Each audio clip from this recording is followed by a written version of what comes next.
G'day, I'm Steve.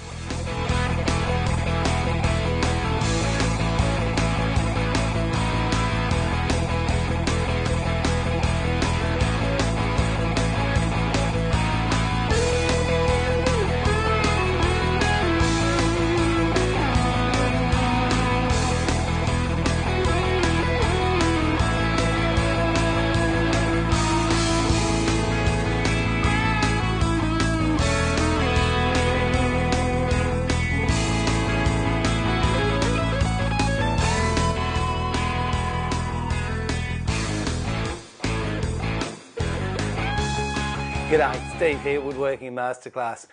The other day I got an email, and that wasn't an email, it was a message from one of our YouTube subscribers, Josh. Josh, if you're watching, this is for you. And he asked if I could do something on scrapers. Now, scrapers are something that really are overlooked in the modern workshop, but they have so many uses and they're so versatile, so easy to use, and yet there's some sort of mystique about them. Here you have the most basic types. Just a normal rectangular one. There's a smaller rectangular one. This one they call a gooseneck for obvious reasons. And this one's a concave convex.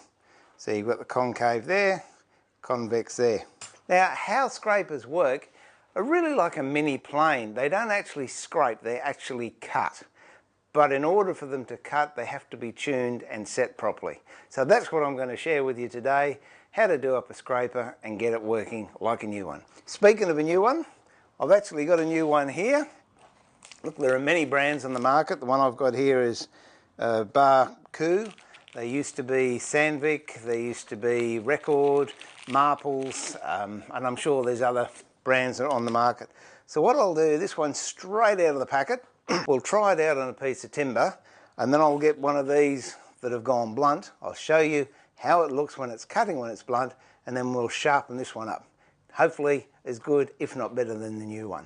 Now I've got some amazing timber here today, and you can see the chatoints, you like that there, on that, and it's the way the light just plays with it. It's absolutely beautiful. This actually is Fiddleback Queensland walnut.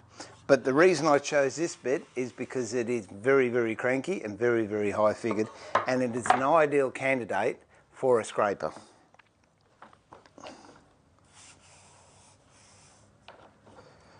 Put it in the vise. Brand new scraper out of the box. Put some glasses on.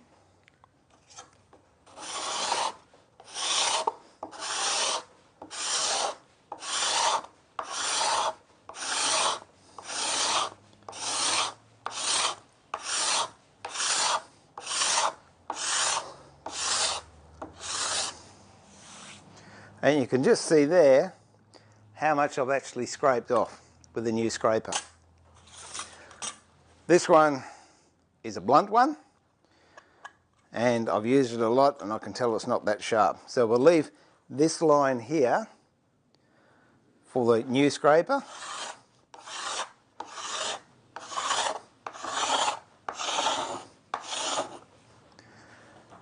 And the one next to it is the old scraper. So what we'll do is we'll brighten this one up, and hopefully we'll get the same result. I'll put that to one side so I can preserve the results.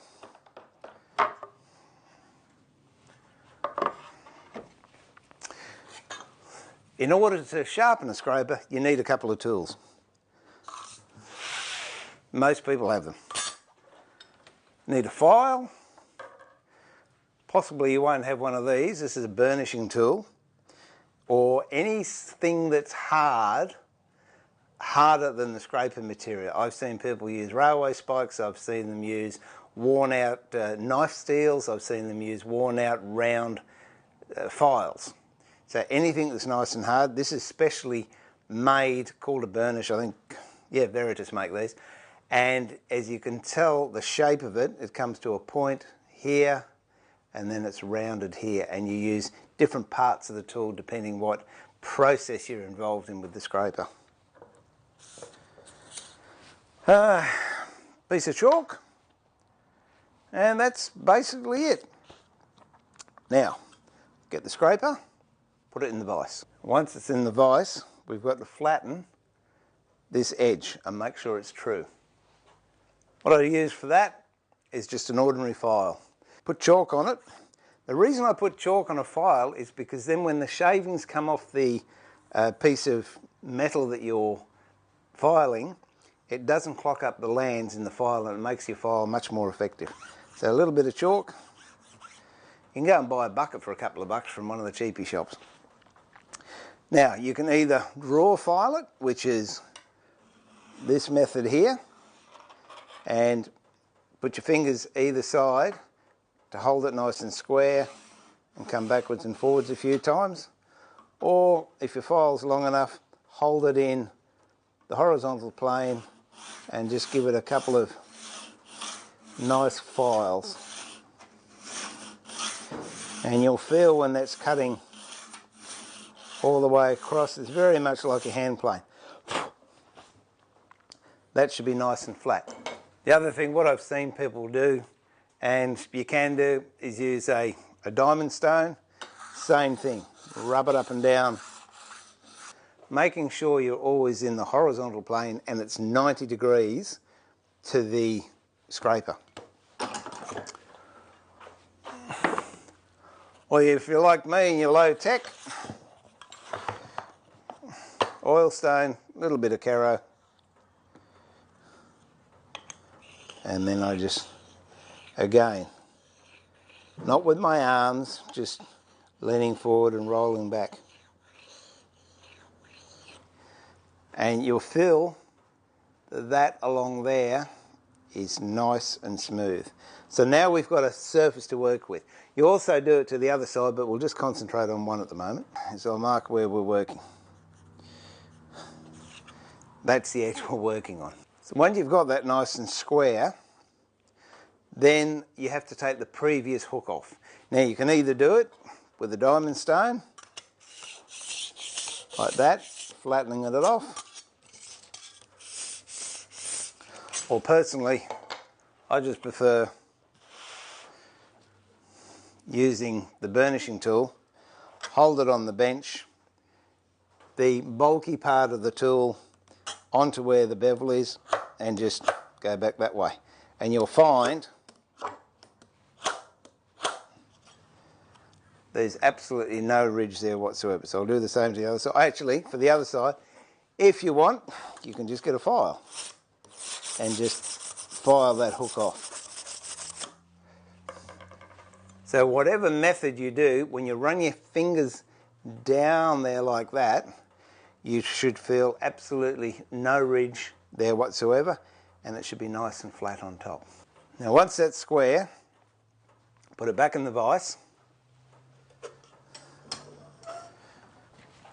Again with the burnishing tool, or something that's harder than the scraper itself, hold it as you did when you were draw filing and push along there with the sharp edge of the burnisher. That way it's going to give maximum pressure and spread out the top. So what we actually want, that's the card, that's meant to be straight along there. And then when we push along here with the burnisher, we actually want to have that effect happening. So what we're doing is pushing down on this steel and squeezing little bits either end, and those eventually will turn into the hooks that do the scraping. So again, we've got it in the vise, got the burnishing tool.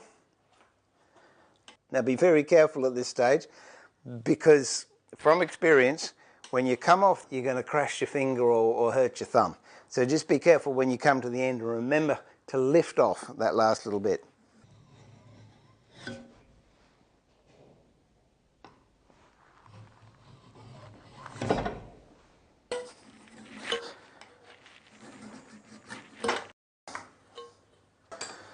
And when you've done that, if you rub your finger or your thumb just over that edge, you'll feel a very slight burr there. Now that burr is actually at 90 degrees. Now that's what we're going to develop our hook from. So get the burnishing tool. If you lay it on top, that's at 90 degrees. What you actually want is a tool at about 85 degrees. Quickly fold it over. Now how I do that is hold it on the bench, have the hook at about 85 degrees, and just flick it up like that. That's all it takes, just a quick movement, and you'll feel that hook is quite aggressive now. Now turn it over in your hand and do exactly the same to the other side. All things being equal, that will work as good as a new one. Here we go. So when you use the scraper, hold it between your finger and thumb, both sides, and you've actually got to bend it a little bit, and that'll give you the cutting edge. If you just go straight, not much happens, but if you bend it, you get a much better cut. So here goes.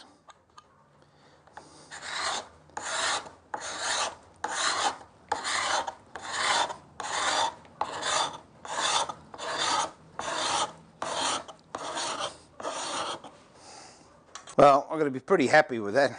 As you can tell, they're nearly the same. The reason this has got a little bit less is because I've already scraped this surface doing this one. But you can tell it's sharp. The other thing you've got to be mindful of is if you use it such as I'm using it here. Oh, that'll do. Okay, that was only a few seconds, but by jingo, that gets really hot on your thumb. So I don't know, you might want to be aware of that. Either put gloves on or just be careful. Or if you're going to do a lot of woodwork, just get used to it like we all have to. There are some holders on the market I've seen that you put your scraper in, and it's got a couple of little knurled nuts that holds it in place. And then what you can do is you change the curvature of the scraper by screwing another nut in from behind. They're good. I personally don't like them because I lose contact with my work. When I'm scraping and I've got my fingers and thumb actually in touch with the tool that I'm using, I feel far more connected with my work, and therefore I get a lot of feedback from the timber if I'm pushing too hard, not hard enough, what the grain's doing, this, that and the other. Well, I hope you got something out of that, Josh, and it was what you were looking for.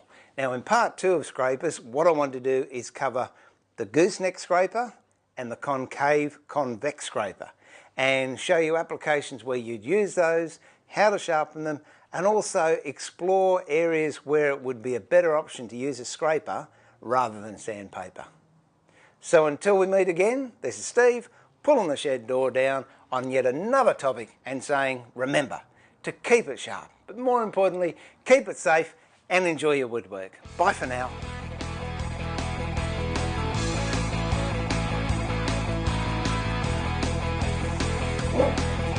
That's it. Can we start? Should we start? You going to talk to me? Talk. You going to talk? You going to talk?